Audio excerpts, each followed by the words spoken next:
President Obama speaking at the White House. The president drawing particular attention to the toxic debate in Washington and the insistence on drawing lines in the sand, says that's what we need to change. Let's go back to Norah O'Donnell at the White House. Norah, in the weeks ahead here, is that going to change? Well, I think that's a real question, Anthony, and you can see the president really trying to summon the values of determination and courage and common purpose, and trying to, in many ways, will Congress to do the right thing.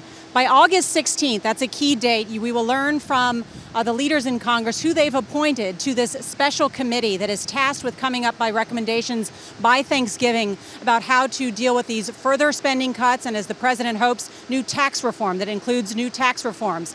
As the president said, there have been plenty of plans out there. There's the plan by the Gang of Six. There's the plan that Speaker Boehner and President Obama came up together. He said that's not what we lack. What we lack is the political willpower. So in many ways, too, the president using what's happened with this S&P downgrade and saying that let's hope that it spurs Congress to come together and do what's right for this country. It remains to be seen how Congress acts, and I think what's really key, Anthony, is to see who these leaders actually put on that super committee. Do they put people from the far left and people from the far right? Do they put people who've already been involved in some of these groups that are trying to find a common sense solution, something that the S&P called for in their downgrade on Friday?